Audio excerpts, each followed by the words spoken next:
But let's get through this. The first card that we have coming up for you is the Moon. And that's in the position of the underlying energy for your reading. Now, the Moon can often indicate confusion, things not being as they seem. It can sometimes say that we're not in possession of all the facts, that there are things going on that we don't know about. Now, I don't usually see this as a card that indicates lies, unless there's like other cards that come up, like the Seven of Swords, or, other cards that would indicate that kind of betrayal or lying or treachery even. Looking ahead at some of the other cards, I just kind of feel like you don't see everything clearly right now. That's not a bad thing. It's kind of suggesting to you to go by your intuition, to go by your gut feeling. I think it's important for you, Gemini, to be reminded to do that sometimes. You are an air sign, and I should know, I have an Aquarius sun, so I know how it is. We often rely solely on our logic and, how we process things and work through them at a very logical level. But when the Moon comes up, especially for a sign like you, it can be that you're not getting that kind of input for you to logically process information. Now, that can be disconcerting, but that doesn't mean that you cannot still know what to do or know which direction to go in. You just have to rely on your intuition and your gut feelings. I often see the Moon card as we're on a path, and if we were walking that path in the sunlight, we'd be able to see exactly where we were going and know what was around us. When the Moon comes up, we're still walking that path, but we can't see things clearly. Now, you can keep going on faith, knowing that you're going in the right direction, or you can stop, or you can be afraid. The choice is yours. I feel that a lot of you, even if you don't have all the information right now, you are still moving forward. You are still going in that direction. Why do I say this? Well, you have some great cards coming up in the rest of your reading, but if we move on to the card that's at the heart of the reading, what indicates your current problem or circumstance, we have the Queen of Cups. Now, this may indicate you or indicate someone that you're either with, like your partner, or someone that you're interested in. This can even indicate the kind of person that you want to be with. And the Queen of Cups she's the most intuitive out of all the queens. And I know I'm talking about queens and I'm going to be referring to her as a she, but as I always say, the energy can apply to you whether you identify as male or female. So as I say, the Queen of Cups is very intuitive. She's reached mastery in her emotions. She's very caring. She's very loving. She's very supportive. She's a very soft, caring energy. And I don't mean that to make her sound weak, because she's not at all. She's confident in her emotions and how she expresses them, and receives expressions of emotions from other people. Some of you may be looking for this kind of a lover, someone who's very kind of emotionally expressive, or you may be feeling that yourself now. And it wouldn't surprise me if this is how you are feeling, Gemini, because of the Moon card as the underlying energy. In which case, that's great. You can use, the Queen of Cups, as with all the cards, it can go two ways. The kind of dark side or the negative side of the Queen of Cups is she can get lost in romantic delusions. She can get lost in kind of the more kind of darker emotional aspects. That's always the possibility there. So if you are feeling confused and not really sure of what's going on around you, it can be kind of easier to kind of get lost in illusions and delusions and fantasies. But I kind of feel, especially with the strong cards that come up everywhere else, that this is you kind of accessing your emotions, coming from a more emotional place rather than a logical one, which I actually feel is a good thing for you. If anyone can access the Moon energy and know how to traverse that landscape, the moonlit landscape, it's the Queen of Cups. She would do it, because she would access her intuition and she would know that it was the right way to go, because she would go on faith alone. And I kind of feel like that's where you're being pushed to go right now. In the past, you have the Queen of Pentacles. So this may refer to your energy in the past, or someone that you dealt with in the past. The Queen of Pentacles may refer to an earth sign. I don't know if I said this, but the Queen of Cups, it can refer to a water sign, which would be a Pisces, Cancer, or Scorpio. Now, I kind of always give the warning with that I say those signs, and you may be thinking, I don't know anyone like that, or my partner isn't that. Always take it with a grain of salt, because what that card really indicates is the energies of those signs, not so much the signs themselves, because I sometimes come up as the Queen of Wands, and that's because that's my rising sign is Sagittarius. But my sun sign is Aquarius, which should make me the Queen of Swords. So it gets a little bit tricky. Always focus more on the energies that come up for that card rather than the signs connected with it. I would happily not even say the signs if it wasn't for the fact that people love to hear it. So, you know, if you know the birth chart of the person that you're dealing with or for yourself, then great. Have a look at where that is in the chart, and that may give you some indication as to what the card applies to. So as I was saying, in the past, we have the Queen of Pentacles coming up, and this may indicate an earth sign, which would be Taurus, Virgo, or Capricorn. But what are the energies of those signs? Well, this is a very grounded person, someone who's very successful, knows what they want and knows how to work for what they want. Very supportive, very nurturing, very caring, and a very grounded energy, very solid, very stable, very grounded energy. Like I said, this may be someone that you've dealt with in the past. If you are in a relationship, this may be how your partner was in the past. They may have been like working too much. Maybe you've been working too much, that you've had to focus on practical issues in your life. Pentacles are all about those things that are tangible in our lives. So it can be finances, work, investments, moving house, anything that's solid and real and of value in our life. And maybe now the change here is to go from this very kind of practical energy that's been dealing with, you know, finances or the practical issues in one's life, to more of a romantic, loving energy, which we get in the Queen of Cups at the heart of the reading. But for some of you, this may indicate an ex-lover, someone that you were connected with and now are not, someone that you were interested in and you may not now be. If you had your eye on someone like this in the past, it may be now that they, that if you've not been messaging or you lost contact with someone like this, that you are now able to contact this person. It's kind of tricky to say because it's going to play out differently for so many of you. For some of you, all right, let's break this down clearly because I seem to be like waffling on and not saying it very clearly. Apologies. Let's look at the two queens together because they're side by side. For some of you, those are going to be two different people. So it may be that you were with someone like that in the past, but now you want someone that's more like the Queen of Cups. For some of you, they will be people that are still in your life. You may have to choose between those two types of people. For others of you, it may be that your partner or someone that they were more like the Queen of Pentacles, so very solid, but you know, kind of more interested in practical things, not really interested in a relationship, but now they are with the Queen of Cups there. For others of you, this is going to be your energy, that you were more like this and now you are the Queen. But there is that shift. Now, whether it's someone that you're dealing with or whether it's your energy, there is what it clearly states is there is a shift from the practical and the solid and the stable to this more kind of romantic, loving, emotional energy. Whether that's what you have currently in your life or whether that's something that you're aspiring to move towards. I feel like for a lot of you that this is going to be someone that does show up, or someone that you're looking for right now, especially with that moon energy. What we have in the present though, is very interesting. And this is why I think that at least one of those two is going to be in your life right now. Because we have the Eight of Wands, and the Eight of Wands is all about messages, communication, maybe social media. It's like a back and forth in communication, in messages with someone. The Eight of Wands is sometimes called the arrows of love. And we see those kind of arrows flying through the air, and they represent our communications. It's energy, it's passion, it's creativity. Wands to me are always like how we affect the world around us. For some of you with the moon card sitting above the Eight of Wands, it's like you're not sure how the messages that you have or what you have to communicate, how that's going to go over, but you do it anyway. And going just on intuition. And that would be, I mean, I always say, follow your own intuition above that of the tarot cards, above that of what I say, above that of what anyone says. Your own intuition, that higher part of yourself, it's never going to lead you astray.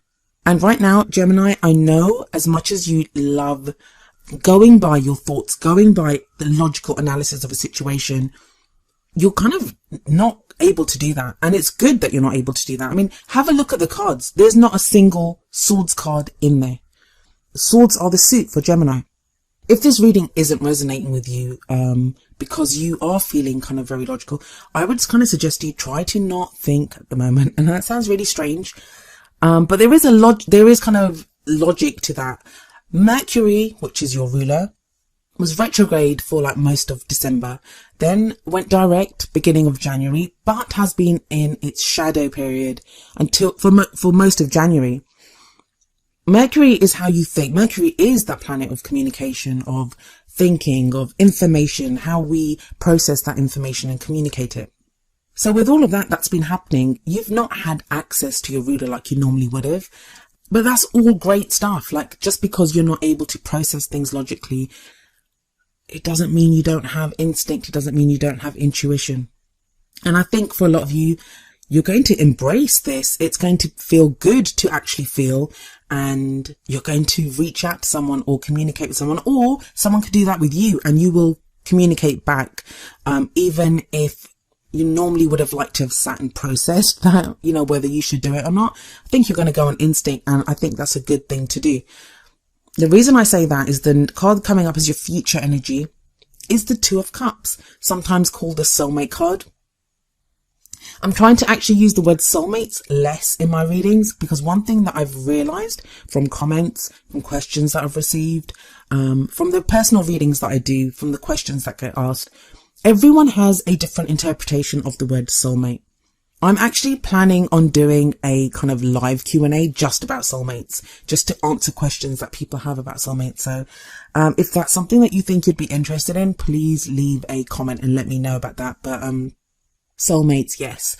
The future energy, the reason it comes up is to show you where you could be headed. That if you follow the energies that are coming up, this is the potential future open to you. And I say potential future because no future is written in stone.